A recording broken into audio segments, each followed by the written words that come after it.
جو امپیکٹ آیا اس کے بعد انہوں نے اپنی کہی ہوئی اسٹرانگ سٹیٹمنٹس کے اوپر مکرنا شروع کر دیا، توجیحات دینی شروع کر دیں، تفصیلات اور اعتراضات کے جواب، صفائیاں، ایکسپلینیشن دینی شروع کر دی، ڈیفینسو پہ آ گئے۔ عجیب سا لگا۔ تو اس لیے میں نے آپ کو یہ کہا کہ آج اس دور میں محسن نقوی صاحب نے مجھے حضرت امیر خسرو کی کہہ مکرنیوں کی یاد دلا دی ہے۔ میں ایک کہہ مکرنی آپ کے سامنے پیش کرتا ہوں اور پھر آپ دیکھیں گے کہ کس مزے سے بچ نکلتی ہے حضرت امیر خسرو کی وہ ہیروئن جس کے لیے وہ یہ کہہ مکرنی کہہ رہے ہیں۔ پہلی کہہ مکرنی کچھ یوں ہے: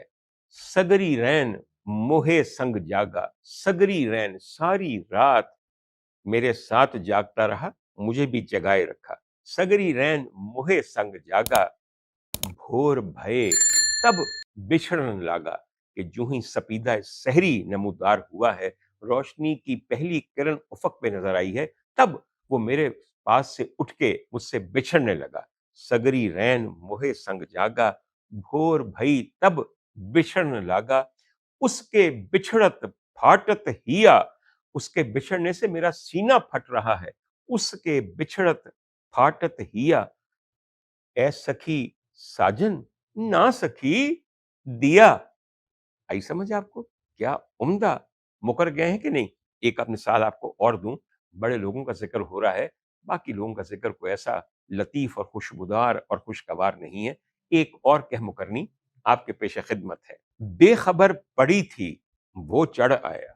بے خبر پڑی تھی وہ چڑھ آیا، جب اترا بہت پسینہ آیا، جب اترا بہت پسینہ آیا، سہم گئی نہ سکی پکار، اے سکھی ساجن نہ سکی بخار۔ ذو معنویت بھی اس میں ہے، مگر یہ جو آج ہم اتنے زیادہ اخلاقی زنجیروں میں جکڑے ہوئے ہیں، تب ایسے حالات نہیں تھے۔ آخر میں ایک اور کہہ مکرنی، کیونکہ اس یاد کو میں واقعتاً بہت سے نئے سننے والوں کے لیے تازہ کرنا چاہتا ہوں، اور وہ یہ کچھ یوں ہے کہ برس بعد، اور یہ کچھ موسمی کام ہے اس کے اندر، برس بعد وہ نظر جو آوے، برس بعد وہ نظر جو آوے، یعنی کہ سال کے بعد جب وہ نظر آتا ہے، منہ سے لگ کر رس پلاوے، برس بعد وہ نظر جو آوے، منہ سے لگ کر رس پلاوے،